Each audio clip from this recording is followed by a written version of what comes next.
Baik Bapak Ibu, Dewan Guru, kita mulai acara pada hari ini. Bismillahirrahmanirrahim. Assalamualaikum warahmatullahi wabarakatuh. Alhamdulillahirrahmanirrahim. Assalatu wassalamu ala asrofil anbiya'i wal mursalin wa ala alihi wa sahbihi ajma'in. Amma ba'du. Yang saya hormati Kepala SMP Negeri Lubuk Pandan, dan juga kami hormati Bapak Ibu Dewan Guru SMP Negeri Lubuk Pandan. Puji syukur kita panjatkan kepada Allah Subhanahu wa Ta'ala, yang mana pada hari ini kita masih bisa berkumpul di ruangan perpustakaan ini dalam rangka yaitu diseminasi oleh calon guru penggerak kita. Selamat beserta salam semoga selalu tercurahkan buat baginda kita Nabi besar Muhammad Sallallahu Alaihi Wasallam beserta keluarga, sahabat dan pengikutnya hingga akhir zaman nanti. Amin ya rabbal alamin.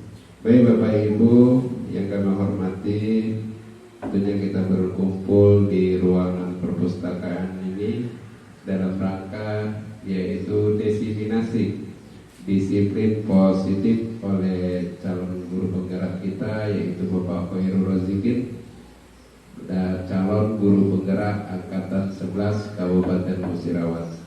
Tentu rangkaian acaranya sebagai berikut, yaitu pembukaan. Marilah kita buka acara ini agar mendapat berkah dari Allah Subhanahu wa Ta'ala dengan sama-sama mengucapkan lafaz basmalah. Bismillahirrahmanirrahim. Selanjutnya yaitu presentasi oleh Bapak Khairul Razikin, kepadanya kami persilakan.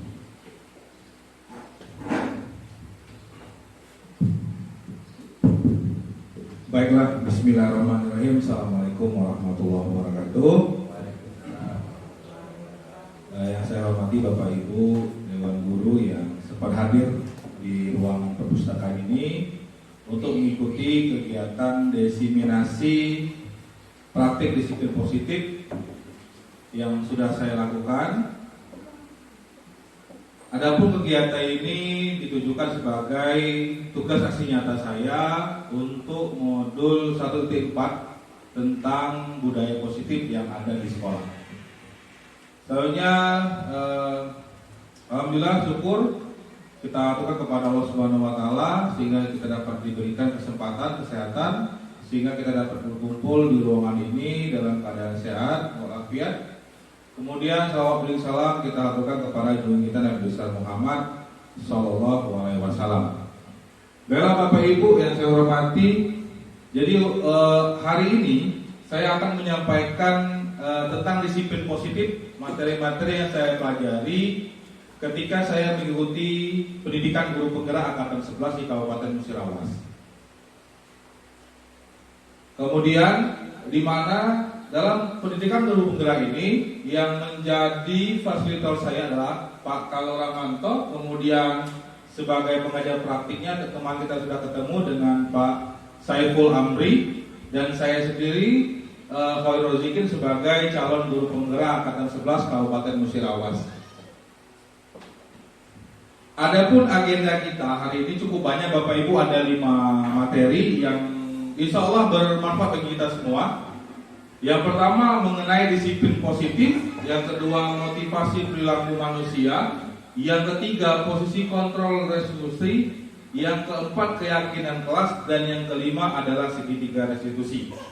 Jadi ada 5 pokok yang akan saya sampaikan. Izin dulu Bapak Ibu, bukan saya yang lebih pintar, cuma karena materinya sudah saya tahu. Jadi nanti sambil jalan apabila ada pertanyaan saya persilahkan. Baiklah Bapak Ibu, kita mulai dari yang pertama dulu mengenai tentang budaya positif. Jadi dalam lingkungan sekolah sangat diperlukan yang namanya kegiatan-kegiatan yang positif. Ya. Terutama seperti kita ketahui bahwa tujuan utama kita sebagai guru ketika pendampingan individu 2 kemarin, bahwa kita sebagai guru ini sebagai menuntun siswa, ya, sesuai dengan kodrat siswa, sikapnya, perilakunya kita harus sesuaikan itu. Nah, untuk menyesuaikan itu kita harus memberikan nilai-nilai yang positif berupa budaya-budaya positif. Contohnya adalah budaya positif adalah nilai-nilai, keyakinan-keyakinan dan kebiasaan-kebiasaan di sekolah yang berpihak kepada murid. Ada yang Bapak Ibu kira-kira apa yang biasa kita lakukan di sekolah untuk melakukan nilai-nilai? Kira-kira Bapak Ibu nilai-nilai apa saja yang biasa kita tetapkan di sekolah? Ada yang bisa kasih pendapat Bapak Ibu? Yang berpihak kepada murid, silakan Bu Era. Misalnya kita memberikan contoh anak-anak itu mengucapkan salam. Mengucapkan salam. Terus kita biasakan anak itu bersikap santun. Bersikap santun. Iya. Ya, terima kasih Bu Era. Ada lagi Bapak Ibu? Itu nilai-nilai. Kemudian kebiasaan-kebiasaan di sekolah yang berpihak kepada murid. Ataukah kita masih suka marah-marah kalau anak melakukan kesalahan? Ya, masih banyak. Ya, sama Bu, saya juga masih belajar yang mengurangi rasa marah, terutama di sebab ini. Karena kita budaya positif itu harus dimulai dari gurunya terlebih dahulu. Karena kita sebagai penuntun, jadi siswa itu menganggap gurunya ini sebagai seseorang yang digugu dan ditiru. Apa yang kita lakukan itu bisa ditiru oleh anak. Ada beberapa miskonsepsi tentang teori kontrol. Sebenarnya murid itu tidak bisa kita kontrol, tetapi seolah-olah selama ini murid itu bisa kita kontrol. Terjadi kesalahpahaman. Yang pertama, guru dapat mengontrol murid. Dengan cara apa kita bisa biasanya mengontrol murid Bapak Ibu? Dengan adanya peraturan. Apalagi Bapak Ibu? Hukuman. Apalagi yang biasanya kita anggap, oh kita bisa mengontrol murid. Ternyata hukuman, aturan yang kita buat itu justru dilanggar oleh murid. Ya. Dengan kata lain, kita tidak bisa mengontrol murid dengan aturan-aturan yang kita buat. Ya. Semua itu bersifat semu, sementara. Pada hari H anak itu kita tegur, kita marah, mungkin anak itu bisa disiplin. Tetapi besok-besok dia ngulang lagi. Ya. Besok kita temui lagi, kita panggil lagi, kita hukum lagi, kita kontrol anak terus. Tapi ketika tidak kita kontrol, anaknya mulai kembali ke kebiasaan dia yang lama. Yang kedua, kritik dan membuat orang merasa bersalah dapat menguatkan karakter. Contohnya apa Bapak Ibu? Kita membuat anak itu merasa bersalah. Contohnya, coba perhatikan orang tua kita. Cak mana kalau orang tua kita jingok kamu cak ini. Ya, membuat dia merasa bersalah akibat apa yang dia lakukan. Itu tidak bisa tetap dapat membuat kita bisa mengontrol siswa tersebut. Karena apa? Ketika kita tidak memberi perhatian, tidak memberikan perasaan bersalah, anak itu akan mengulang lagi. Kemudian yang ketiga, semua penguatan positif efektif dan bermanfaat. Misalkan contohnya kita di kelas, anak-anak, gitu kan, kalian harus rajin belajar, gitu kan, atau harus mencontoh si A, si B, si C, gitu kan. Sehingga anak itu punya pandangan.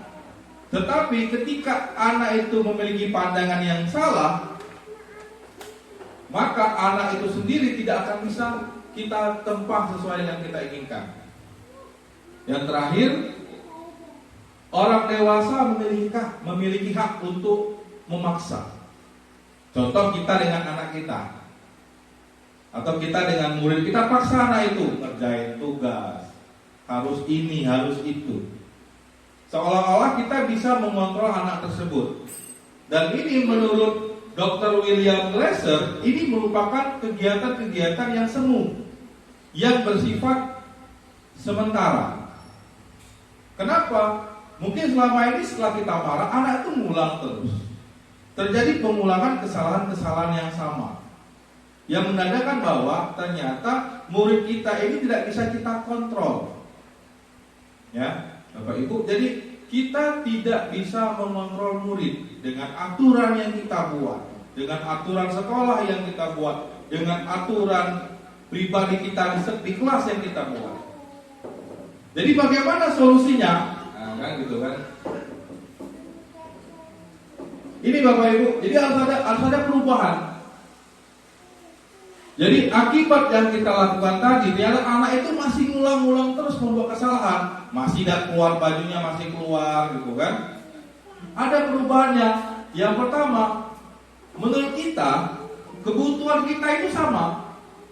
Belajar, menghitung, anak harus bisa menghitung, anak harus bisa membaca. Ternyata realisasinya apa? Kebutuhan kita beda-beda. Kemudian semua orang melihat hal yang sama. Oh, kita harus melihat sesuatu dari sudut yang pandang yang sama, tetapi tidak memiliki gambaran masing-masing. Itulah kenapa murid-murid kita itu unik, Bapak Ibu. Ya, nah kita bagaimana kita mengatur biar kita itu bisa mengoptimalkan keunikan siswa kita sendiri. Kemudian kita mencoba mengubah orang agar berpandangan sama dengan kita. Perubahannya bagaimana? Kita harus berusaha memahami pandangan orang lain tentang dunia. Kita dengarkan dulu dia. Ini paradigma yang harus kita ubah, di mana kemudian perilaku buruk dilihat dari suatu kesalahan. Padahal semua perilaku itu pasti memiliki tujuan. Kenapa anak itu telat? Kenapa anak itu bangun siang? Apa tujuannya? Ya, jadi ini paradigma pola pikir yang harus bisa kita ubah. Orang lain bisa mengontrol saya. Teori perubahan paradigmanya apa? Hanya Anda yang bisa mengontrol diri Anda. Maksudnya apa? Begitu juga berlaku dengan murid. Ya, makanya berlaku 4 hal tadi. Kemudian saya bisa mengontrol orang lain. Paradigma perubahannya adalah Anda tidak bisa mengontrol orang lain. Pemaksaan ada pada saat bujukan gagal. Jadi dipaksa. Manda ini bayar gitu. Nah, misalkan seperti itu. Ya, kita kan berubah lama-lama Bapak Ibu, bukan berarti selama ini salah, bukan. Ya, ini paradigma idealnya. Ketika pemaksaan itu gagal, apa ya? Dan butuh yang namanya kolaborasi, yang menciptakan pilihan-pilihan yang baru. Ada konsekuensi, ada pilihan yang baru. Kemudian, kalau Ibu Surama, model berpikirnya menang dan kalah. Kita guru menang, anak yang kalah, atau kebalikannya. Nah, sekarang bagaimana kita berpikir kita sama-sama menang, anak senang, kita senang. Itu yang budaya positif yang ingin dicapai dari diseminasi hari ini. Ada perubahan paradigma dari teori kontrol tadi. Kita lanjut Bapak Ibu. Nah, kita mulai dari kata disiplin. Ada yang tahu kira-kira apa itu disiplin Bapak Ibu? Pandangan Bapak Ibu kira-kira disiplin itu apa? Ada yang bisa kasih gambaran? Tepat waktu? Ada lagi? Kembali ke aturan, harus ada aturan. Taati peraturan, harus disiplin. Ya. Ada lagi Bapak Ibu? Bahwa disiplin, nah ini ya. Menurut Ki Hajar Dewantara, di mana ada kemerdekaan, disitulah harus ada disiplin yang kuat. Sungguh pun disiplin itu bersifat self disiplin, yaitu kita sendiri yang mewajibkan kita dengan sekeras-kerasnya. Tetapi itu sama saja, sebab jikalau kita tidak cukup melaksanakan self disiplin, wajiblah penguasa lain mendisiplinkan kita. Dan peraturan demikian itulah harus ada dalam sesuatu yang merdeka. Ini kata Ki Hajar Dewantara, bahwa disiplin itu bersumber dari diri kita. Ya.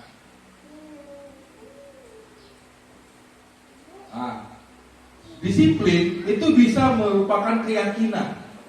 Keyakinan kita berupa apa? Harus datang tepat waktu. Keyakinannya berupa apa? Menghargai waktu. Biar anak itu disiplin waktu. Setiap disiplin pasti kita butuh yang namanya pengikut. Dalam sekolah, pengikut kita itu adalah murid yang harus kita atur. Kenapa kita buat aturan? Karena anak tadi sesuai kata Ki Hajar Dewantara tadi belum memiliki disiplin diri. Makanya butuh seseorang untuk membuat aturan biar anak itu belajar untuk mencari disiplin diri tadi. Ya, dari disiplin diri tadi ketika itu sudah timbul, maka akan timbul yang namanya motivasi intrinsik yang ada di dalam dirinya. Sehingga tanpa paksaan pun dia akan coba. Ya, dari motivasi intrinsik tadi akan timbullah yang namanya disiplin diri, di mana anak itu sudah sadar posisinya di mana, apa yang harus dia lakukan. Sehingga disiplin positif tadi dapat membuat murid dapat belajar kontrol diri dengan menggali potensi yang ada agar tercapai tujuan yang mulia, yaitu menjadi seorang yang mereka inginkan berdasarkan nilai-nilai yang mereka hargai. Kembali ada nilai-nilai yang harus mereka hargai. Semua itu sesuai dengan kurikulum Merdeka kita, di mana ada profil pelajar Pancasila, di mana anak-anak itu ketika sudah belajar harus mendapatkan P5 tadi, profil pelajar Pancasila. Nah, kemudian ada beberapa motivasi yang dimiliki oleh manusia, terutama oleh siswa kita terlebih dahulu. Yang pertama, ketika menghadapi suatu aturan, motivasi yang pertama adalah untuk menghindari ketidaknyamanan atau hukuman. Contohnya apa Bapak Ibu? Aku takut telat. Kenapa? Agak dihukum, suruh pungut sampah. Itu motivasinya berupa untuk menghindari hukuman. Yang kedua, motivasi yang kedua apa? Anak melakukan yang kita inginkan tadi untuk mendapatkan imbalan dari orang lain. Kita kasih hadiah, kita kasih nilai, bantu ibu, nanti ibu kasih nilai yang besar. Itu merupakan motivasi yang kita kasih, sehingga anak itu bergerak akibat motivasi mendapatkan imbalan tadi. Dan ketiga, itu untuk menghargai diri dia sendiri. Dia melakukan itu untuk menghargai diri dia sendiri, untuk menghargai bahwa aku tuh ternyata bisa. Dimana dari kedua di awal ini merupakan motivasi ekstrinsik yang dari luar tubuh anak tadi. Yang pertama oleh takut akan hukuman tadi. Kalau dihukum aku susah, agak kena marah, dihukum keliling lapangan misalkan, ya, atau dicobet agak misalkan. Atau yang kedua, ayo anak-anak yang datang pagi dapat es teh gratis misalkan, ya. Tapi ketika es teh gratis itu sudah dapat, anak itu akan kembali datang siang hari.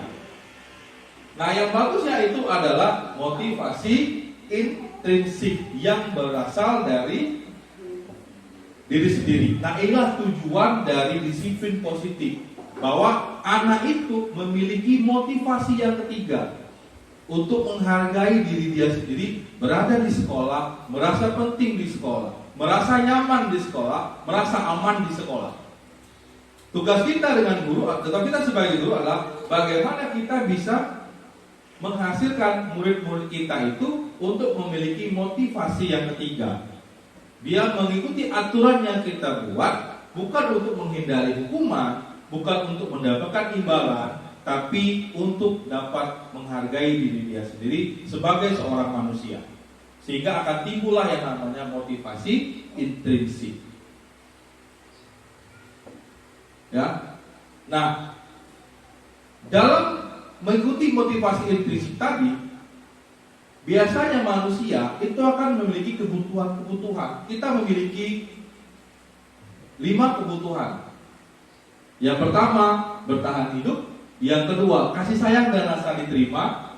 Yang ketiga, penguasaan. Yang keempat, kebebasan. Dan yang kelima, kesenangan. Ini juga berlaku bagi siswa kita, bahwa untuk melakukan sesuatu, mendapatkan motivasi tadi, mereka butuh apa? Misalkan bertahan hidup, apa yang mereka butuhkan? Makanan, pakaian, tempat tinggal, keamanan, kesehatan. Kemudian kasih sayang, apa yang dibutuhkan anak tersebut? Rasa diterima, dipedulikan, berbagi, kerjasama, menjadi bagian dalam kelompok. Yang ketiga, penguasaan, di mana anak itu butuh dihargai. Begitu juga kita. Kita juga butuh dihargai. Keinginan untuk dianggap, memimpin, berprestasi, diakui dan didengar. Kemudian yang keempat, kebebasan, mandiri, memiliki pilihan, mencoba hal baru, mampu mengendalikan arah dirinya. Dan yang terakhir, kesenangan, bermain, humor, antusiasme dan tertawa. Kelima kebutuhan ini juga dimiliki oleh murid kita.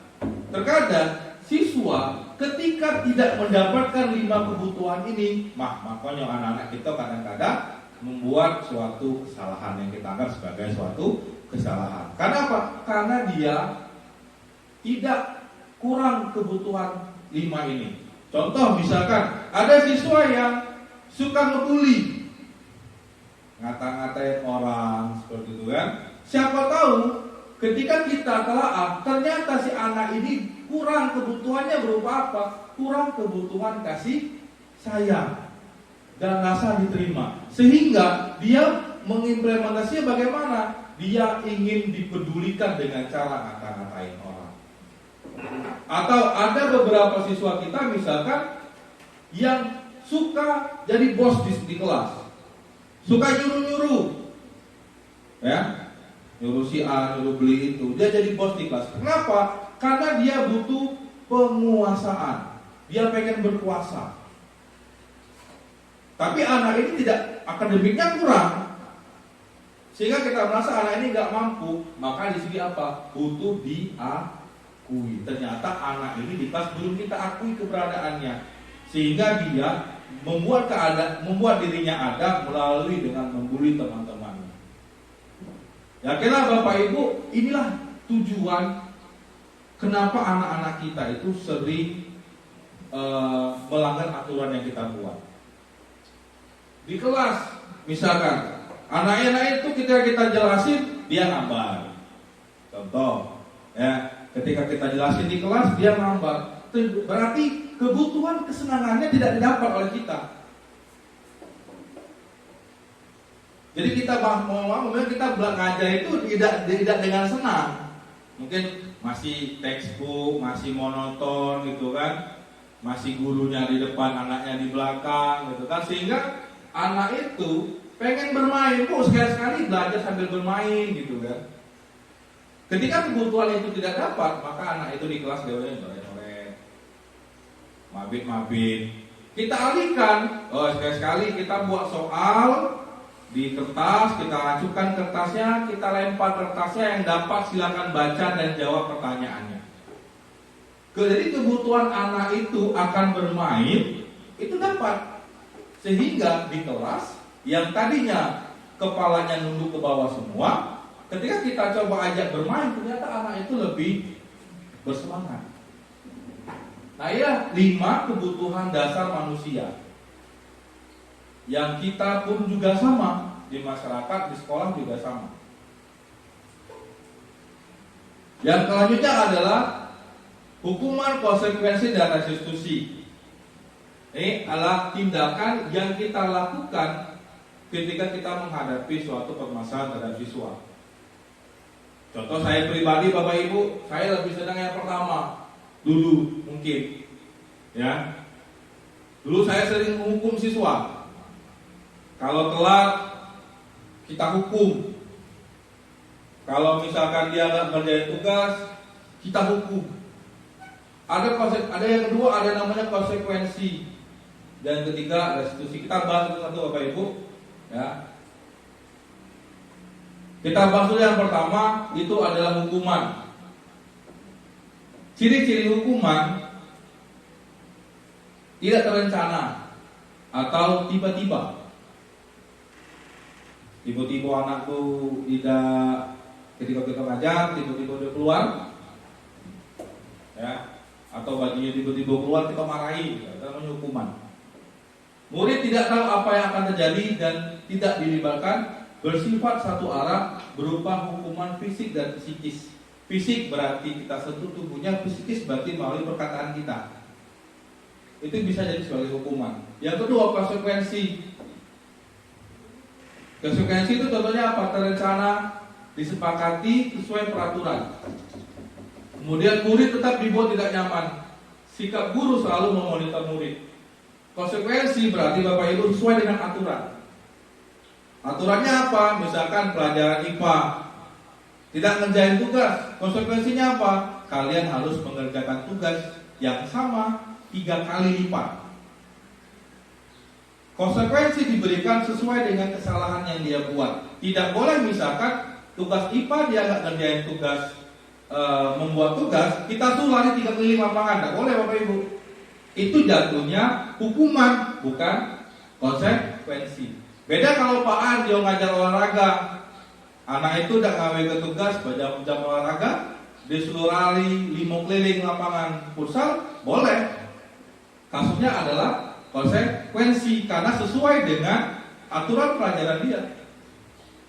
Ya, tiba-tiba pelajaran matematika gitu kan, dan ngambil tugas disuruh nyuci piring, itu kan tidak boleh.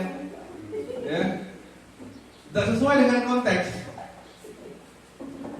Ya, harus sesuai dengan konteks dari pelajaran tersebut Bapak Ibu. Contoh itu tuh contoh dalam satu dari namanya hukuman karena tidak sesuai, tidak terencana. Yang paling bagus apa Bapak Ibu? Restitusi. Ini konsekuensi, ini opsi terakhir. Yang paling bagus itu adalah proses menciptakan murid memperbaiki kondisi kesalahan. Proses yang mengajak murid untuk mencari solusi sendiri dengan kolaborasi. Nanti kita belajar Bapak Ibu, ini baru pembukaan saya. Nah ini Bapak Ibu, perbedaan antara hukuman, konsekuensi dan restitusi. Kalau anak itu dihukum, maka anak itu akan belajar menyembunyikan kesalahan. Dia takut salah, tapi dia melakukan kesalahan, takut dihukum, maka dia tidak tahu, dia menyembunyikan kesalahan. Kalau konsekuensi, karena dia aturan, maka anak itu akan taat akan aturan. Kalau dia restitusi, maka anak akan mencoba memecahkan masalah. Yang kedua, hukuman itu mencoba mengontrol anak dengan penguatan yang negatif. Kalau konsekuensi, mencoba mengontrol anak dengan penguatan yang lebih positif. Kalau restitusi, anak paham bahwa dirinya sendiri yang pegang kendali atas kontrol dirinya. Dalam bidang nanti kita akan lihat contohnya. Kemudian hukuman dampak pada murid marah, merasa bersalah, rendah diri, mengasihkan diri. Jadi anak-anak yang sering kita marah-marah itu pasti dia marah juga dalam hati dia. Kalau konsekuensi, apa yang didapat anak, dia akan kehilangan hak, waktu jeda seorang diri dan penahanan, atau dia akan bisa menahannya karena dia tahu aturannya. Lebih baik daripada hukuman. Ya. Tapi kalau restitusi, murid tidak kehilangan waktunya, namun bersemangat untuk memperbaiki dirinya karena dia tahu apa yang harus dilakukan dalam memecahkan masalah tadi. Hukuman tiba-tiba, tidak diharapkan atau sangat melukai. Kalau konsekuensi sudah diketahui dan masuk akal karena aturan tadi Bapak Ibu. Konsekuensi itu adalah aturan. Biasanya kita buat aturan kelas, ya kan? Aturan kelas IPA 1, 2, 3, 4, 5. Aturan itu dibuat oleh guru sesuai dengan kehendak guru, karena guru merasa bisa mengontrol murid melalui yang namanya aturan tadi. Ya. Kalau restitusi berupa undangan untuk mengadakan restitusi, kita akan panggil anaknya dulu lebih dahulu. Tidak tiba-tiba. Kita jadwalkan kapan manggilnya. Anak buat salah hari ini, pagi tadi dia buat salah, mungkin setelah istirahat baru kita panggil. Kemudian hukuman itu dibuat oleh guru, konsekuensi dibuat oleh guru dan murid. Kalau restitusi itu dibuat oleh murid itu sendiri. Hukuman itu menyakiti, guru menjalani konsekuensi dengan menyalahkan, mengkritik, menyindir dan merendahkan. Nah, itu luar biasa. Itu hukuman Bapak Ibu. Bagaimana efeknya ke anak gitu kan? Kalau konsekuensi membantu guru menyatakan peraturan, melakukan peringatan dan menerapkan konsekuensi. Kita lebih aman karena kita sudah ada aturannya. Kalau restitusi menguatkan, guru menyebutkan keyakinan kelas, membimbing kerangka acuan, berpihak restitusi, berpikir restitusi murid atau anak. Dari ketiga ini yang paling bagus yang mana Bapak Ibu kira-kira?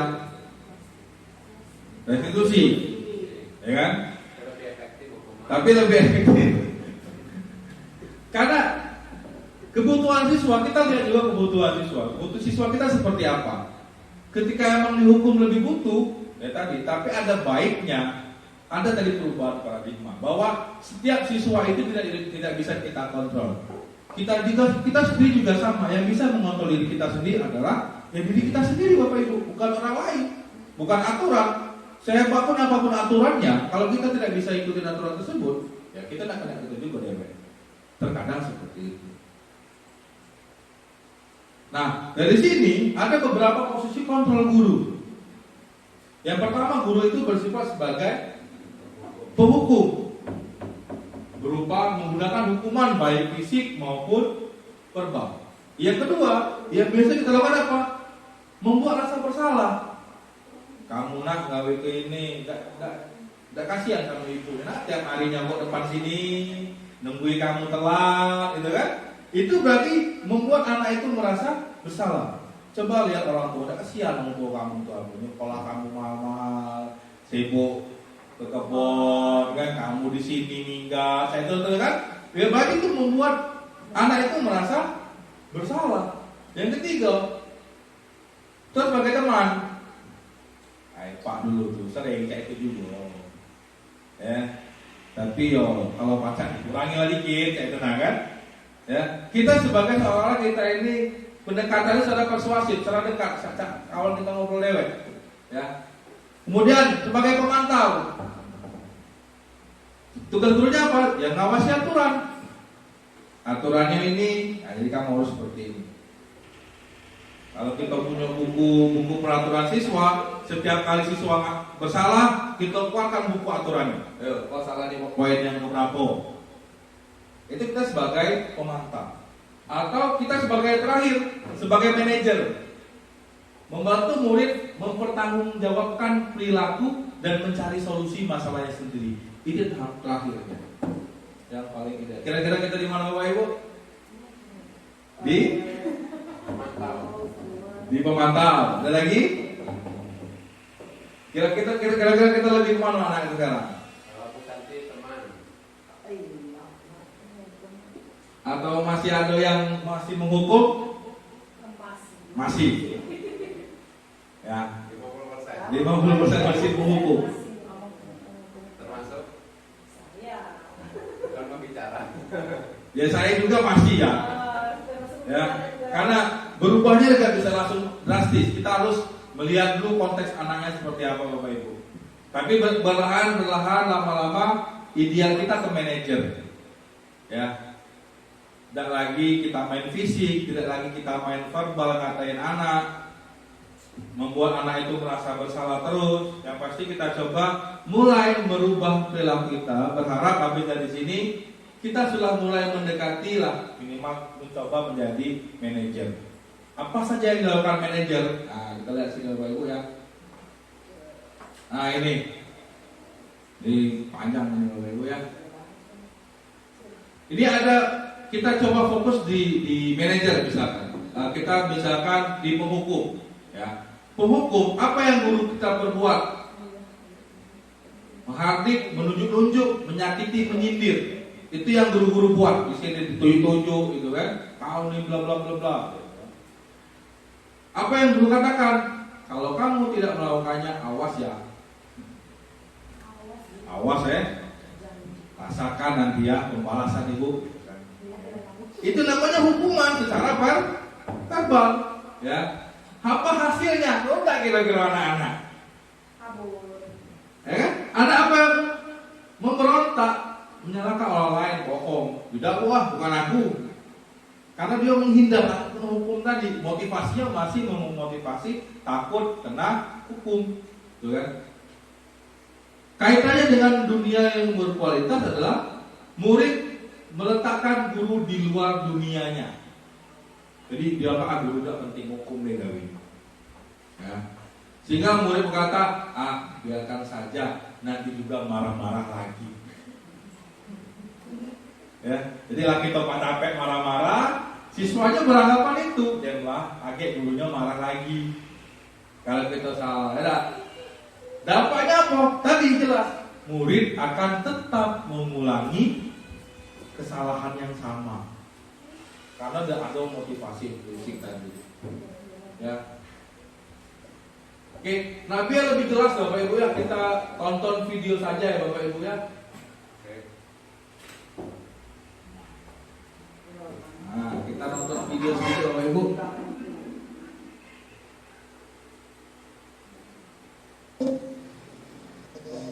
Bagaimana kelima posisi kontrol Nah dalam ini bagaimana penerapannya ketika kita menghadapi siswa ya.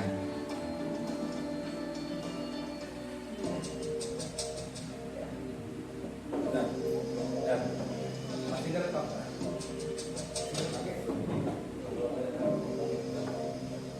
Naren, sini kamu. Selamat pagi Bu. Selalu terlambat. Kamu deh pasti terlambat. Maaf Bu, saya Apa? Apa coba? Alasan kamu apa lagi? Kapan sih kamu tidak terlambat? Malas sekali ya kamu jadi anak. saya Dasar pemalas. Gak kapok Menghakimi ya, Bapak Ibu sih ya. kamu. Sudah berapa kali terlambat? Sana, kamu keliling lapangan basket 2 kali. Hukuman. kenapa saya harus keliling lapangan basket Bu? Kenapa? Kamu mau lawan ibu? Berani-beraninya jawab. Sudah terlambat, masih berani jawab pula. Sekarang, keliling lapangan basket 5 kali sekalian. Biar kapok. Cepat. Pergi sana ke lapangan basket. Posisi penghukum biasanya berbicara dengan nada tinggi, Ini hukum Bapak Ibu ya. menunjuk, menyakiti, dan menyindir. Hukuman bisa berupa fisik maupun psikis. Ibu dan bapak guru hebat, ketika guru akan memberontak. Nah ini membuat rasa bersalah. Tadi yang hukuman, sekarang bagaimana membuat rasa bersalah. Ya. Kasusnya sama, anaknya telat.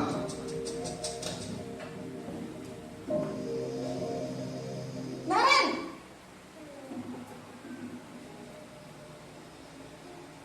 Selamat pagi Bu. Naren. Kamu kenapa terlambat lagi, nak? Ya Tuhan, Naren. Kamu senang ya bikin ibu susah ya? Kalau kamu terlambat lagi, nanti ibu yang ditegur bapak kepala sekolah, nak. Disangka ibu tidak bisa membina kamu. Duh, gimana ini? Maaf Bu, Duh, Gusti Naren. Kamu suka ya kalau ibu ditegur bapak kepala sekolah? Terus, sekarang ibu harus tulis apa ini di buku absen? Ini kamu sudah sering terlambat loh. Ibu harus apa coba? maaf Bu, maaf sekali. Ya sudah, lain kali jangan bikin ibu susah lagi ya nak ya. Ibu tidak akan kuat lagi kalau kamu begini terus. Bisa jantungan kalau ibu tegur bapak kepala sekolah. Sana cepat ke kelas. Maaf ya Bu, maaf sekali. Tuh, membuat rasa bersalah seolah-olah membuat siswa itu menganggap bahwa mereka itu membuat guru itu merasa bersalah bagi mereka. Ya. Kemudian yang ketiga itu sebagai teman.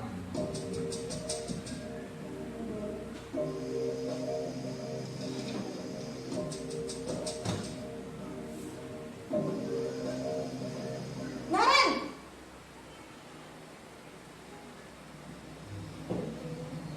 Selamat pagi Bu.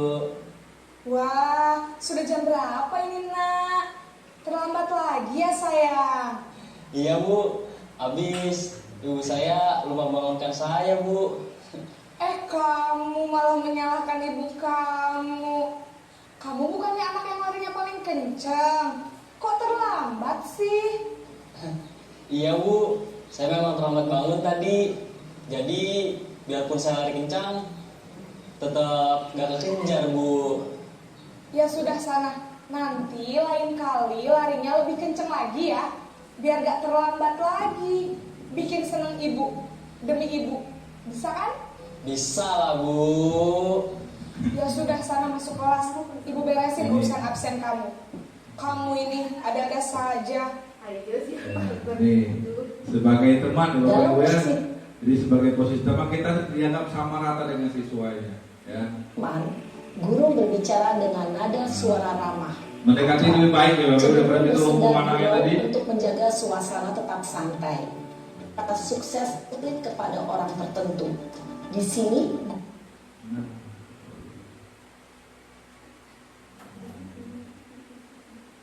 Itu sebagai teman. Nah, ini pemantau.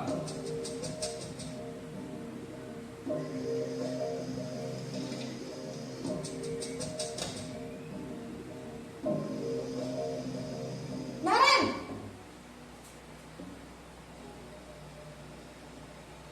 Selamat pagi Bu. Naren, apa peraturan sekolah kita tentang jam berapa kita harus masuk sekolah, nak? Kita harus di sekolah jam 7 Bu. Iya betul, sekarang sudah jam 7.20. Naren sudah tahu konsekuensinya jika terlambat hadir.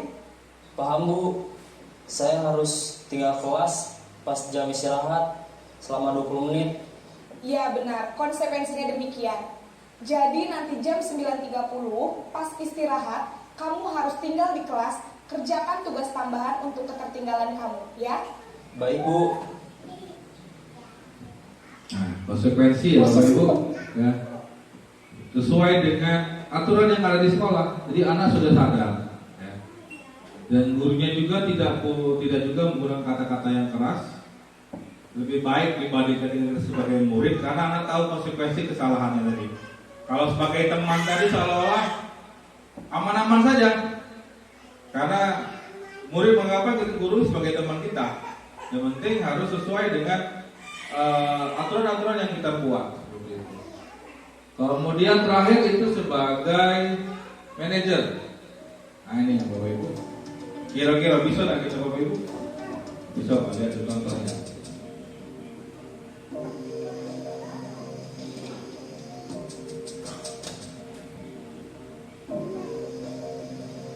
Naren,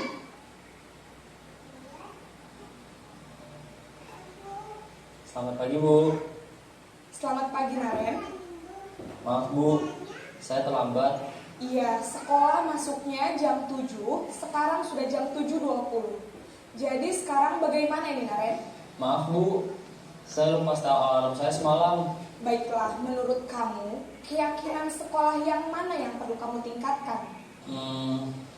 Menghargai diri sendiri dan orang lain mungkin ya Bu. Setuju. Jadi, apakah Naren meyakini prinsip saling menghormati tersebut? Iya Bu, saya meyakininya. Apakah Naren bersedia memperbaiki masalah keterlambatan ini? Bersedia Bu. Bagaimana kamu akan perbaiki masalah keterlambatan ini? Saya akan coba untuk tidak lupa menyetel alarm saya, Bu. Baik, kalau Naren lupa menyetel alarm di rumah, ada orang yang kira-kira bisa bantu mengingatkan tidak? Ada, Bu. Kakak saya, Kak Emma. Ada lagi selain Kak Emma? Selain Kak Emma, ada ibu saya. Baik, jadi yang mengingatkan Naren adalah Kak Emma dan ibu kamu ya? Kira-kira akan mulai setel alarm kapan nih Naren? Setelah pulang sekolah, akan segera saya lakukan. Baik, jadi Naren akan setel alarm untuk bangun besok pagi dan akan diingatkan oleh kakak dan ibunda Naren ya. Ada lagi yang mungkin perlu dilakukan Naren agar tidak terlambat bangun lagi? Tidak ada, Bu. Baik Naren, terima kasih untuk kerjasama kamu. Sekarang kamu perlu kembali ke kelas untuk belajar. Baik, Bu. Terima kasih. Nah, Bapak Ibu, itu tadi 5 contoh posisi kontrol guru kita. Ya. Jadi sebagai kita tadi ada posisi kontrol tadi. Dimana tadi bahwa saya ulangi sedikit, ketika hasilnya kalau kita mau merasa mau anak itu merasa bersalah, hasilnya apa? Tetap anak tadi akan menyembunyikan, menyangkal dan berbohong. Kalau kondisinya sebagai teman, apa hasil bagi siswa? Itu ketergantungan. Jadi kalau kita sudah katik, temannya masuk sudah katik backingan tadi, ya, anak itu mulai merasa sudahlah santai be, masih mengulangi lagi. Ya. Kalau pemantau dia menyesuaikan diri sesuai aturan yang kita buat. Kalau manajer hasilnya apa? Dia akan tahu solusinya apa yang harus dia kerjakan. Kalau ketiba di manajer, ketika anak tadi telat, dihukum dan anak tadi tidak. Karena apa? Kita menghindari anak tadi, hasil tadi, memberontak tadi. Walaupun kita awal tadi kayak manajer tadi Bapak Ibu ya, bagaimana solusinya anak gitu kan? Harus seperti ini Bu. Oke, sekarang pungut sampah. Itu masih dihukum. Anak itu dia kembali lagi. Ya. Kalau manajer tadi ketika anak melakukan kesalahan, dia harus menentukan solusinya sendiri.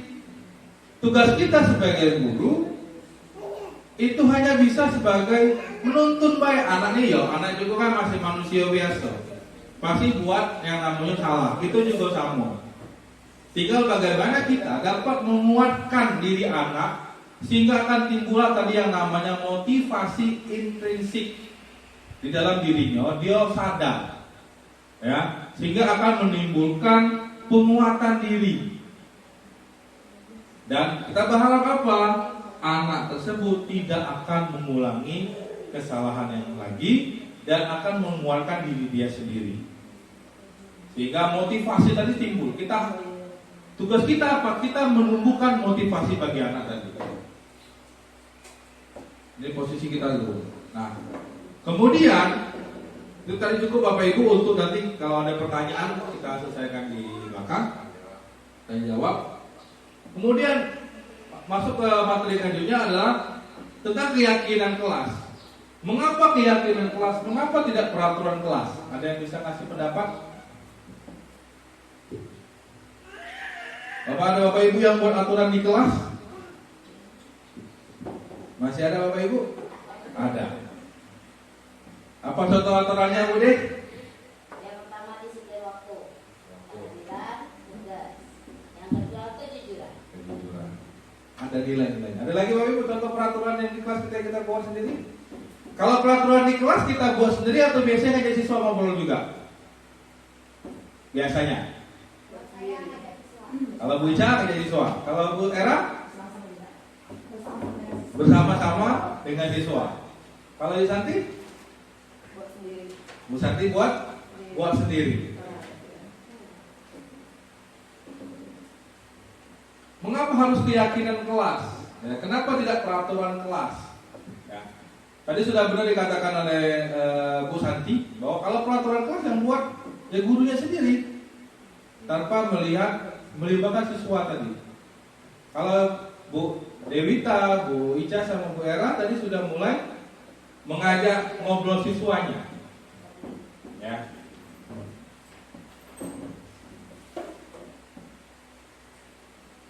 Keyakinan kelas dengan peraturan kelas gitu ya. Kalau keyakinan kelas itu adalah kesepakatan yang dibuat bersama antara guru dan siswa untuk menciptakan lingkungan belajar yang positif dan produktif di dalam kelas. Kalau peraturan kelas biasanya dibuat oleh guru tanpa melibatkan siswa. Kalau dulu saya biasanya sebelum ngikutin program guru penggerak ini, pertemuan pertama masuk, Bapak di kelas punya otoritas. Ya.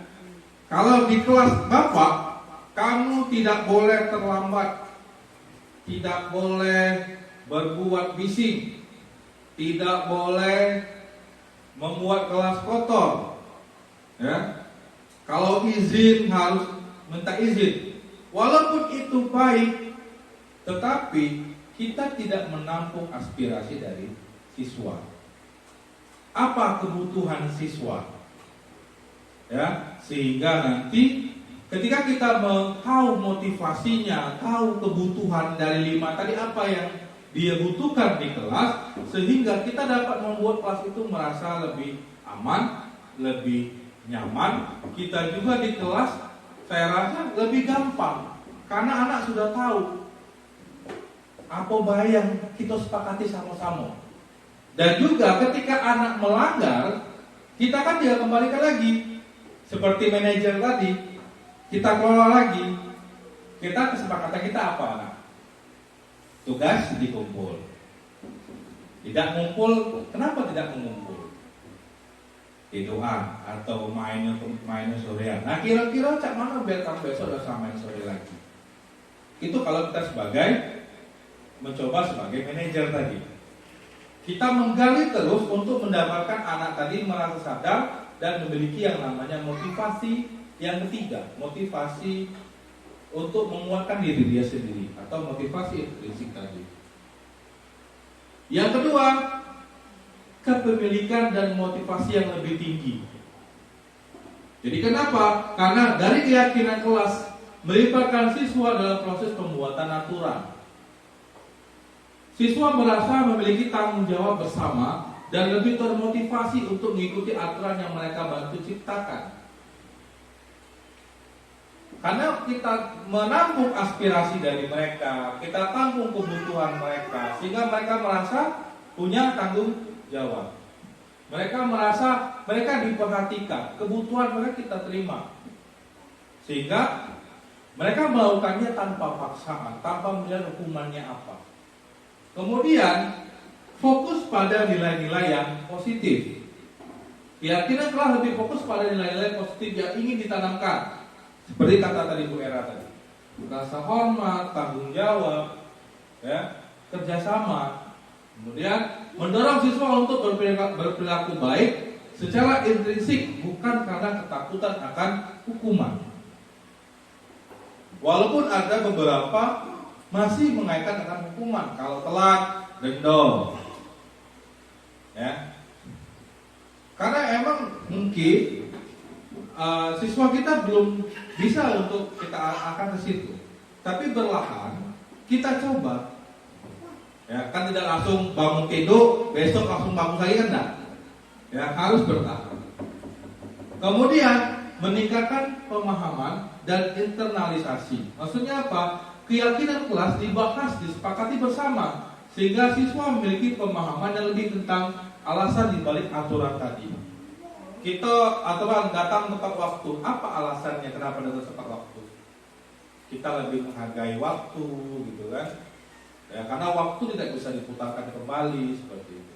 Kemudian hal ini membantu internalisasi nilai yang positif, kejujuran, ya, rasa empati, kita saling menghargai. Itu nilai-nilai yang harus kita letakkan kepada siswa kita di dalam kelas. Nah, inilah Bapak Ibu perbedaan keyakinan kelas dengan peraturan kelas. Ya. Nah, keyakinan kelas bersifat abstrak, lebih rinci dan lebih konkret. Apa contohnya? Misalkan nanti kita bahas. Keyakinan kelas berupa pernyataan universal, menyeluruh. Pernyataan keyakinan kelas senantiasa dibuat dalam bentuk yang positif. Tidak boleh menggunakan tidak boleh terlambat. Itu kata-kata yang negatif. Benar ya, Ibu Ica? Kata negatif, ada kata positif. Kalau ada kata-kata tidak, berarti itu kata negatif. Tidak boleh terlambat, berarti kata positifnya apa? Harus hadir tepat waktu. Tidak boleh ribut. Menjaga kenyamanan kelas. Kemudian keyakinan kelas hendaknya tidak terlalu banyak. Jangan keyakinan kelas sampai 30 keyakinan kelas. Ya, karena apa? Akan susah diingat. Makanya dibuat IKIB 5, 6, 7 jadilah. Ya. Kemudian semua warga kelas hendaknya ikut berkontribusi dalam membuat keyakinan kelas lewat kegiatan curah pendapat. Jadi anak nanti kita suruh tulis di kertas tentang kira-kira apa keyakinan kelas yang akan kita buat. Kemudian bersedia meninjau kembali keyakinan kelas dari waktu ke waktu. Suatu saat mungkin berubah dan cocok lagi, mungkin bisa kita ubah. Ya. Nah, ini contohnya yang saya buat Bapak Ibu, walaupun sederhana, gitu kan? Ya. Walaupun ini contoh keyakinan kelas yang saya buat anak itu saya tulis. Karena saya coba untuk mengungkapkan ke depan, kayaknya nggak ada yang ngomong-ngomong. Ya udah, opsi kita apa ya? Kita suruh anak untuk menulisnya, kemudian kita rangkum di depan kelas. Kita ubah kata-kata negatif menjadi kata-kata yang positif. Nah, itu Bapak ya, itu tentang keyakinan kelas. Jadi dari sini saya harap Bapak Ibu setelah dapat materi ini sudah bisa mengubah antara peraturan kelas dengan keyakinan kelas. Jadi anak-anak, harapan kita, anak-anak itu sudah memiliki rasa tanggung jawab akibat keyakinan yang kita buat. Kalaupun melanggar, ya kita akan kembali ke keyakinan nanti. Jadi anak itu kembali sadar dan memperbaiki kesalahannya. Bukan kita justru menghukum anak tersebut kalau mereka melakukan suatu kesalahan. Karena kita anggap kesalahan itu wajar. Ya. Sehingga untuk mengatasi kesalahan-kesalahan tadi, maka dilakukan yang namanya segitiga restitusi, Bapak Ibu. Yang namanya segitiga restitusi. Ya, yaitu suatu proses dialog yang dijalankan dulu agar dapat menghasilkan murid yang mandiri dan bertanggung jawab. Posisinya sebagai manajer. Karena kita mengajak anak itu berdialog. Ya. Ada 3 tahapan Bapak Ibu. Yang pertama, menstabilkan identitas. Dalam tahap ini, mengubah identitas anak dari orang yang gagal karena melakukan kesalahan menjadi orang yang sukses. Maksudnya apa Bapak Ibu? Dalam tahapan ini, apa yang kita katakan? Bahwa, gitu kan? Melakukan kesalahan itu hal yang biasa. Semua orang pasti pernah melakukan kesalahan. Bapak juga dulu pernah salah juga, ya kan? Bahwa tidak ada manusia yang luput dari kesalahan. Sehingga kita menstabilkan dulu, jangan dijat kamu salah, kamu ini. Kita anggap bahwa semua itu pernah melakukan yang namanya kesalahan. Kita stabilkan dulu. Ya. Tahap kedua, validasi tindakan yang salah. Kita cari apa kebutuhannya tadi dari 5 tadi. Kamu telat tadi, apa yang kurang di situ? Saya telat Pak, kenapa telat? Karena saya bermain sampai malam. Berarti ada kebutuhan kesenangan. Ya. Atau pagi tadi orang tua saya tidak bangunkan saya, berarti ada kebutuhan kasih sayang. Kita gali itu. Apa yang buat kamu terlambat datang ke sekolah hari ini? Ya. Kita cari apa, kita gali kebutuhan apa yang anak ini butuhkan. Rasa aman, rasa nyaman. Bukan hanya telat Bapak Ibu ya. Semua kesalahan-kesalahan anak tadi, misalkan kadang-kadang anak yang pinter itu bisa marah dengan anak yang suka nyontek kan dia. Misalkan guru anaknya pinter, tiba-tiba anak ini marah ke yang sering nyontek. Kita panggil anaknya.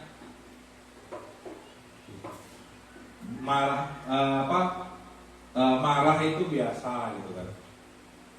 Kalau kita kesal itu karena orang itu biasa. Tapi ada lebih baiknya kita tanya, kenapa marah? Aku Pak nyontek, aku ngambil ujian dicontek terus segala macam, ya. Nanti kita arahkan, bisa enggak? Tindakan yang salah tadi kita arahkan kebutuhan dasar dia. Kita kuatkan lagi ke keyakinan tadi. Kira-kira dari kesalahan tadi sesuai tidak dengan keyakinan kelas kita? Tidak Pak. Kalau apa yang sesuainya harus seperti ini Pak, harus saling menghormati seperti itu, harus menghargai waktu. Sehingga di sini tadi akan timbullah solusi tadi. Ya. Nah, ini contoh yang saya kerjakan Bapak Ibu. Nah, ini ya. Ini yang saya buat. Ini contoh yang saya lakukan. Konteksnya. Ya. Pak Pagi mau silakan dulu.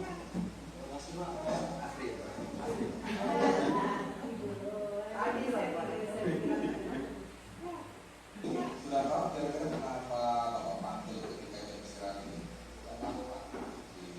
Sudah tahu ya. Jadi kemarin itu Bapak dapat laporan bahwa Wahyu ini ternyata tidak mengerjakan tugas pada Bapak Sakti. Dan tidak. Ya, maaf saya tidak mengerjakan kedua. Oh baiklah. Hari ini Bapak tidak akan mempermasalahkan kesalahan dulu, tapi kita akan coba mencari solusi dari permasalahannya. Karena melakukan kesalahan itu adalah hal yang wajar dulu. Dan semua orang Validasi kesalahan ya.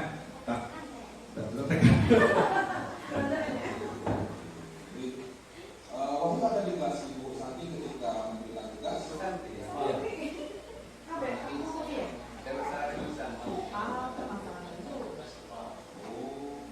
Kamu menjelaskan persipanya, memang bisa ya sampai ada persipanya.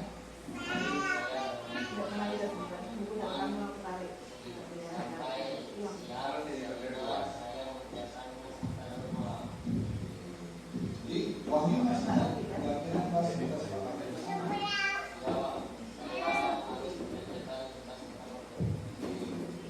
Kira-kira yang dilakukan Wahyu itu sesuai nggak dengan keyakinan kelas kita?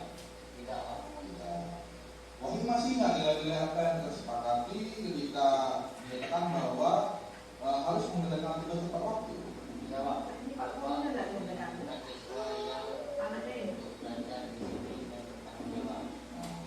Apakah Wahyu yakin dengan nilai-nilai seperti itu Wahyu? Tidak. Sekarang bagaimana cara Wahyu dapat mengerjakan tugas tepat waktu dan tidak mengantuk ketika jalan pelanggan?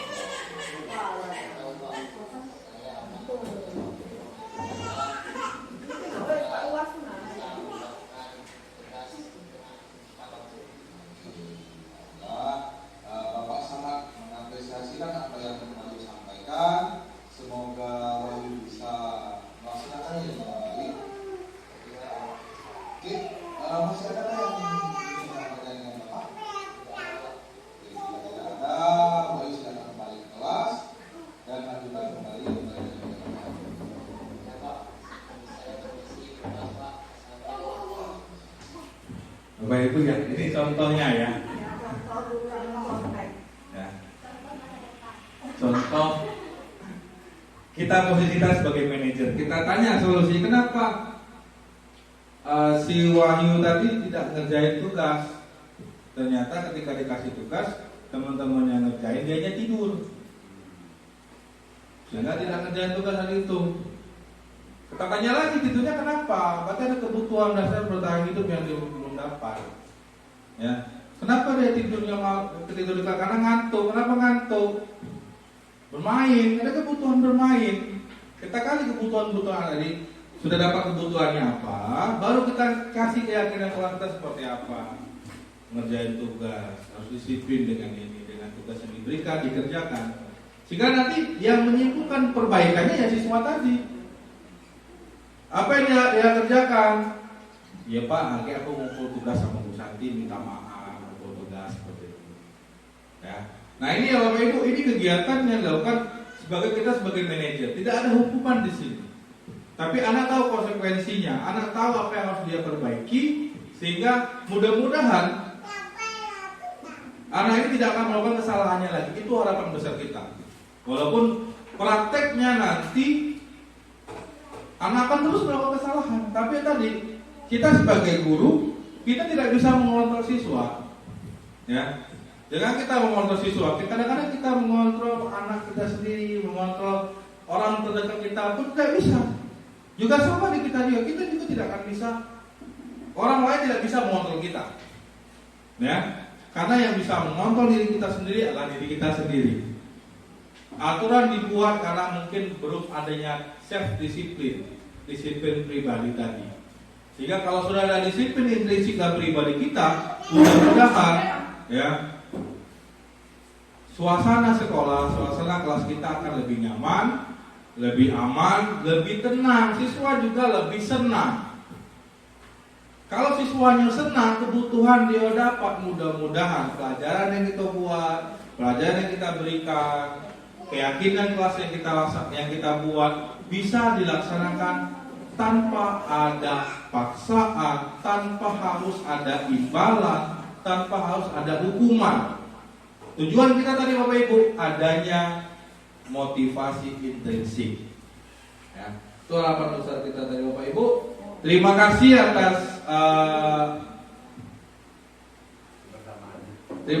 atas perhatiannya. Mungkin itu bisa saya sampaikan. Saya kembali ke moderator untuk sesi selanjutnya. Terima kasih. Assalamualaikum warahmatullahi wabarakatuh. Baik Bapak Ibu, yang kami hormati, demikian yang disampaikan oleh calon guru penggerak kita tentang diseminasinya.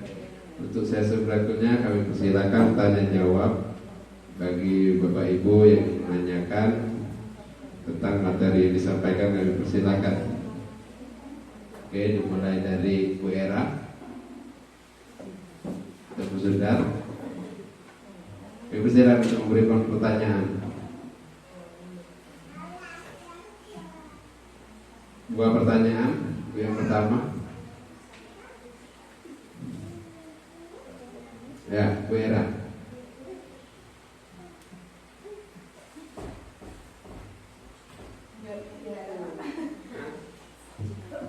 Jelas? Cukup jelas? Yang lain?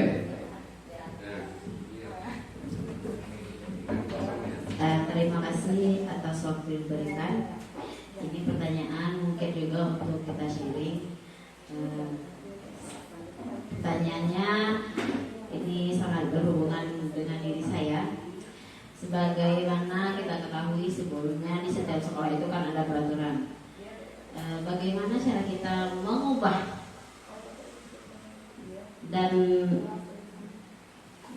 menerapkan agar peraturan itu diubah tapi jadi keyakinan kelas? Apa yang harus kita lakukan sebagai guru supaya peraturan itu hilang tapi diganti dengan keyakinan sekolah atau keyakinan kelas? Terima kasih. Oke, itu pertanyaan yang pertama. Saya persilakan lagi pertanyaan yang kedua. Kita dijawab dulu. Yang pertama tadi. Ada yang kedua dari posisi sebelah kanan. Kami persilakan satu baris mengirimkan satu pertanyaan. Ya. Oke, pertanyaan pertama yaitu dari Bu Dewita. Bagaimana peraturan kelas yang kita selama ini buat agar menjadi keyakinan kelas? Bisa dijelaskan? Baik. Terima kasih atas pertanyaannya Bu Dewita. Ya, sangat baik sekali pertanyaannya. Bagaimana cara kita mengubah aturan kelas menjadi keyakinan kelas? ada beberapa tahap sebenarnya Bapak Ibu yang harus saya lakukan. Yang pertama adalah yang pasti yang di awal tadi kita kurang dokumentasi. Kalau keyakinan biasanya peraturan kelas yang kita buat, kita tulis dulu. Kita tulis dulu 1 sampai 5. Baru ngomong, ini peraturan kelas kita ada yang mau nambahin tidak? Ya, atau mau ada yang diubah tidak? Itu sudah ada di papan tulis, kita tulis. Gitu kan? Nah, bagaimana cara mengubahnya keyakinan kelas? Ya, tadi seperti saya contohkan tadi, saya sebar kertas. Kita buat mereka seperti kelompok kecil dulu. Ada namanya curah pendapat. Ayo anak-anak, silakan buat tentang apa yang kita lakukan dan apa yang tidak boleh kita lakukan. Atau dibuat, kita kasih arahan dulu, anak-anak silakan buat apa yang harus kita lakukan ketika kita berada di kelas, tanpa mengatakan ada keyakinan kelas, karena anak-anak nanti bingung. Ayo anak-anak tulis keyakinan kelas kita. Bingung anak-anak pasti kan? Nulis apa Pak? Ya, karena anak-anak itu tahu hanya peraturan, aturan sekolah, aturan kelas. Nah itu yang kita ubah, kata-kata aturan tadi kita sampaikan anak-anak, ayo anak-anak apa yang biasanya kamu lakukan di kelas. Ya, nanti dapat dari situ kita kumpul curah pendapat tadi. Sudah kita kumpulkan, ya. Kemudian suruh anak baca. Jadi kita kerjasama sama anak, suruh anak itu bacanya. Satu misalkan, bila perlu kita tempelkan di papan tulis.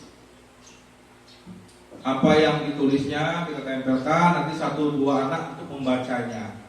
Membaca aturan-aturan yang mereka buat. Itu aturan-aturan yang mereka buat. Kita belum kasih opsinya, belum. Ya, nah dari aturan-aturan yang anak-anak buat tadi, kita kelompokkan mana kalimat positif, mana kalimat yang negatif. Diatur lagi, kanan positif, kanan negatif. Barulah kita masukkan tadi keyakinan kelas tadi. Nah inilah nilai-nilai, misalkan tidak terlambat. Ini kata-kata negatif kita ubah menjadi kata-kata positif, datang tepat waktu. Nah, datang tepat waktu ini anak-anak kira-kira apa nilai-nilai yang ada di datang tepat waktu ini? Misalkan nilainya menghargai waktu, disiplin, tanggung jawab, ya. Kemudian apa lagi? Misalkan di perpustakaan dibuat boleh mengembalikan buku, di mana diambil dikembalikan lagi di tempat semula. Kembalikan buku ke tempat semula. Nilai-nilainya apa? Gitu kan? Atau di kelas melaksanakan 5S, ya kan? Apa nilai di situ? Hormat, gitu kan? Tenggang rasa, itu ya. Jadi nilai-nilai itu yang kita tetapkan ke anak-anak. Kemudian dari sudah dapat nilai tadi, kita plot lagi. Apa yang guru lakukan, apa yang siswa lakukan. Karena apa? Untuk memenuhi kebutuhan siswa. Kira-kira siswa kita butuh apa di kelas? Belajar. Pasti anak-anak itu belajar. Habis belajar pasti bingung. Nah, saya bilang kita arahkan sedikit. Apa selain belajar, mengekspresikan diri, misalkan, ya. Kemudian apa lagi yang anak lakukan di kelas, misalkan. Memberikan pendapat, bergotong royong, itu yang bisa anak-anak lakukan. Apa yang guru lakukan? Mengajar. Apa yang tidak boleh siswa lakukan? Apa yang tidak boleh guru lakukan? Semua itu kita kerjasama dengan siswa. Sehingga kata-kata aturan lama-lama kita hilangkan. Menjadi kata-kata ini yang kita yakini di kelas kita. Untuk apa anak-anak? Untuk kelas kita lebih aman, lebih nyaman, biar kamu juga lebih enak dalam belajar dan menganggap sekolah sebagai rumah kedua. Nah, kurang lebih seperti itu. Ya, tujuan kita adalah menimbulkan motivasi tadi, siswa kita ini kurang motivasi. Motivasinya masih motivasi eksternal. Apakah itu salah Bapak Ibu? Tidak. Karena motivasi intrinsik itu butuh proses. Mungkin SMP ini belum dapat ya Bapak Ibu. Agak dapatnya pas SMA. Dan dapat juga agak pas kuliah. Dan dapat juga agak pas dia bergaul. Karena apa? Kita tidak bisa mengontrol siswa. Ya. Karena kalau cowok, Bapak Ibu, kalau cowok itu biasanya motivasinya kumpul kapan? Motivasinya kumpul ketika SMA atau ketika kuliah. Tapi kalau anak cewek biasanya dari SD, SMP mereka sudah memiliki motivasi sendiri, gitu. Makanya mereka bisa rajin. Kalau anak cowok-cowok ini kenapa jarang rajin? Karena kebutuhannya lebih senang bermain, lebih senang kepada penguasaan.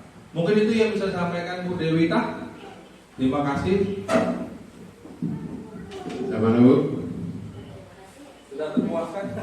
Jadi mengutip dari pertanyaan itu, ini nambah pertanyaan lagi ya Pak ya. Peraturan dengan keyakinan. Peraturan itu dengan adanya peraturan itu bahkan bisa menyebabkan anak itu disiplin. Dengan kata, kenapa peraturan? Karena ada sanksinya. Tapi kalau keyakinan yang tidak ada sanksi mungkin disepakati secara bersama, apakah bisa membuat anak itu lebih disiplin lagi tanpa kita menggunakan peraturan? Ya, sedangkan dengan adanya peraturan saja anak itu masih sengaja untuk melanggarkannya, apalagi dengan keyakinan. Ya, jadi mungkin bagaimana itu agar anak itu dengan peraturan saja bisa dilanggar yang sudah ada sanksinya, apalagi hanya keyakinan saja. Oke, baik. Terima kasih Pak Andri ya. Aturan baik dilanggar. Ya, apalagi keyakinan kelas sama anak itu biar lebih disiplin. Nah, kita kembali Bapak Ibu ke ini idealnya Bapak Ibu ya. Kita bisa menerapkannya lambat-lambat. Kenapa kita harus keyakinan kelas? Sesuai tadi dikatakan bahwa ketika kita mengambil aturan, posisi kita, guru, itu berada pada posisi penghukum. Posisi kita berada pada posisi membuat anak itu memantau, gitu ya. Jadi ketika kita membuat anak itu berada di situ, apa yang akan didapat anak tadi?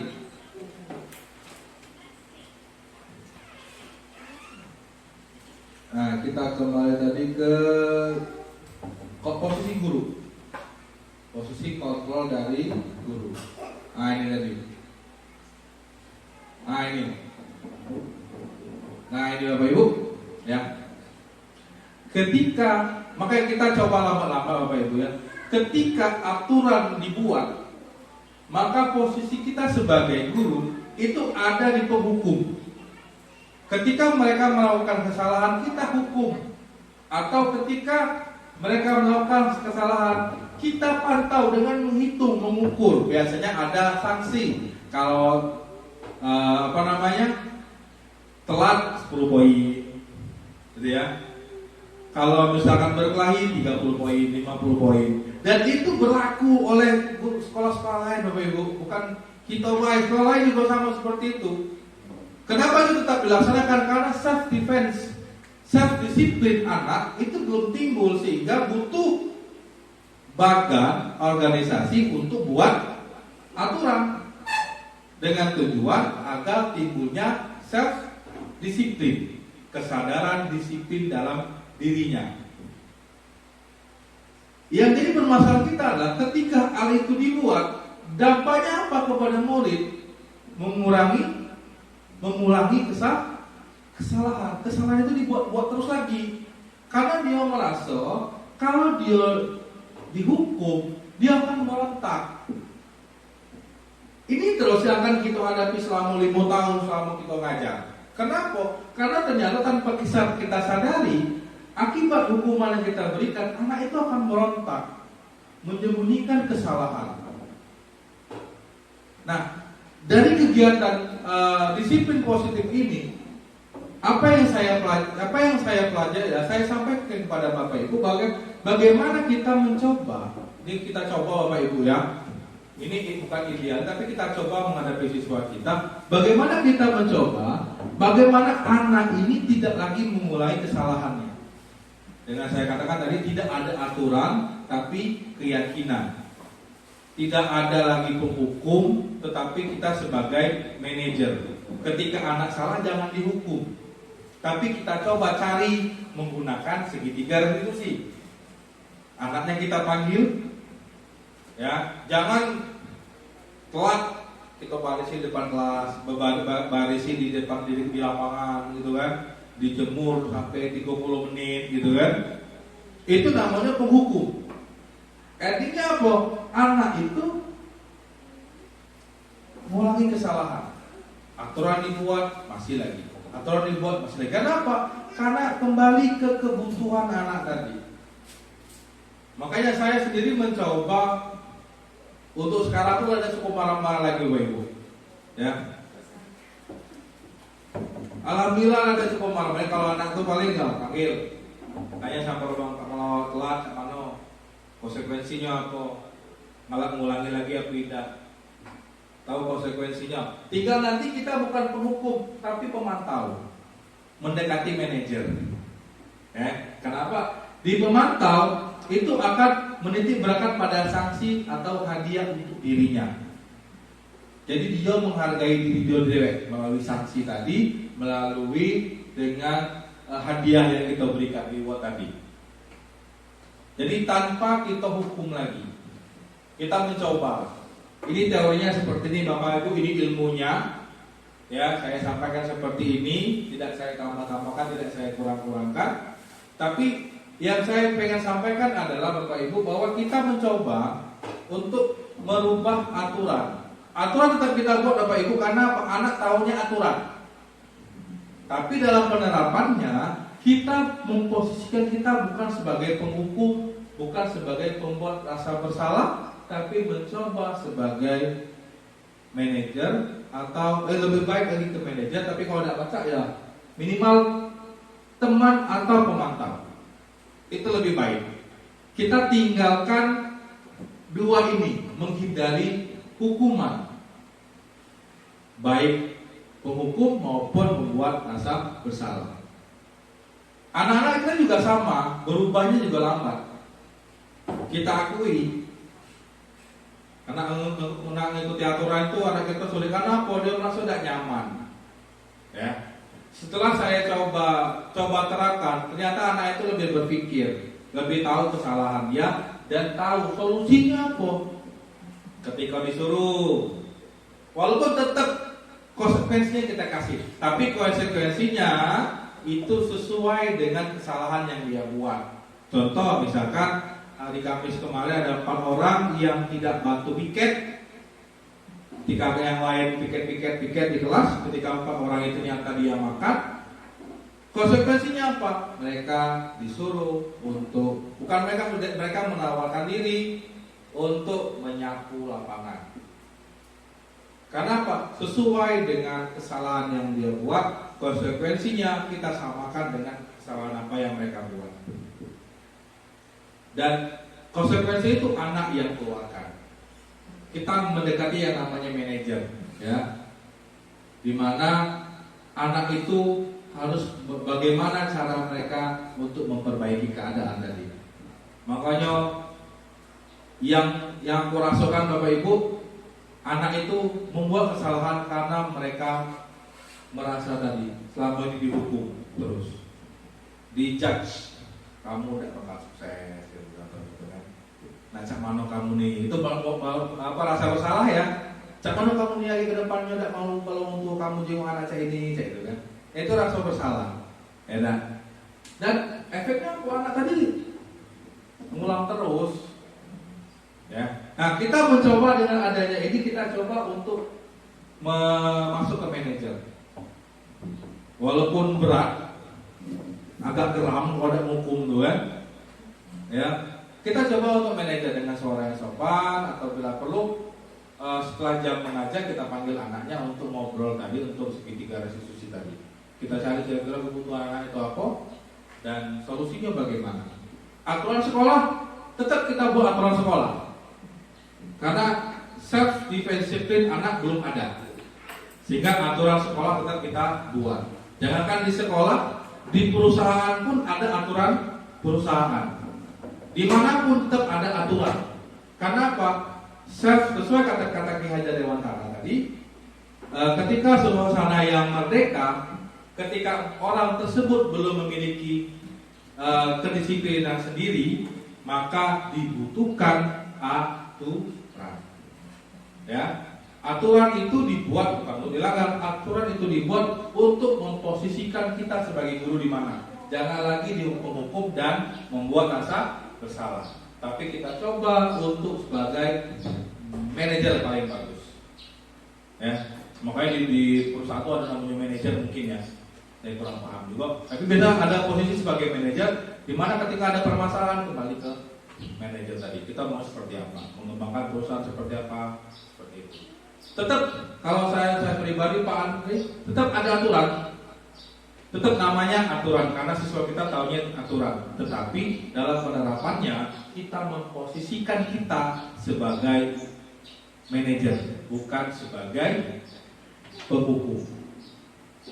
Kita coba, ya, mencoba sama-sama untuk lebih baik lagi. Mudah-mudahan mungkin itu yang bisa saya sampaikan untuk masalah aturan. Aturan tetap diadakan, dibuat aturan sekolah. Poin-poin tadi sebagai pemantau mengikuti aturan tetap dibuat untuk wakil kesiswaan. Tetapi dalam penerapannya di lapangan, posisi kontrol kita sebagai guru adalah bukan sebagai penghukum, bukan sebagai pembuat rasa bersalah, tapi mencoba sebagai manajer. Mencoba. Dan mungkin mencoba tuh cekak langsung jadi itu tak baca. Dari penghukum mencoba dulu ke Ya, teman. Mungkin ibu-ibu yang cerita sama ibu-ibu sama anak cewek mungkin jadi teman. Mungkin dengan cara teman, anak-anak ikut aturan tetap efektif nggak apa-apa. Mungkin kalau teman, tapi kan efeknya tadi lebih baik dibandingkan dengan sebagai penghukum tadi. Kalau teman, dan efeknya apa? Anak itu tidak mandiri dan tergantung. Itu kalau sebagai teman. Ya, sudah aktif, kita mulai. Makanya lebih baiknya kita sebagai manajer sebisa mungkin. Ya, kita mencoba merubah paradigma kita. Ya, itu untuk budaya positif. Terima kasih Bapak Ibu. Assalamualaikum warahmatullahi wabarakatuh. Demikianlah Bapak Ibu penjelasan dari pertanyaan. Ada lagi? Cukup? Ya, bungkus. Jadi demikianlah Bapak Ibu yang disampaikan oleh calon guru penggerak kita tentang disiplinasi. Tentunya harapan dari Bapak Rozikin kita dapat menerapkan apa yang disampaikan oleh Pak Rozikin. Itu salah satu bentuk contoh dari peraturan akan menjadi keyakinan. Dan juga apa yang disampaikan oleh Pak Rozikin semoga bermanfaat bagi kita semuanya dan dapat menerapkan di kelas masing-masing. Baik Bapak Ibu, mungkin itu rangkaian acara kita pada hari ini. Sebelum itu kita tutup dulu rangkaian acara pada hari ini dengan sama-sama mengucapkan lafaz hamdalah alhamdulillahirabbil alamin. Tentunya Bapak Ibu, saya selaku moderator pada hari ini, apabila ada kesalahan saya mohon maaf. Pada Allah saya mohon ampun. Saya akhiri, wassalamualaikum warahmatullahi wabarakatuh.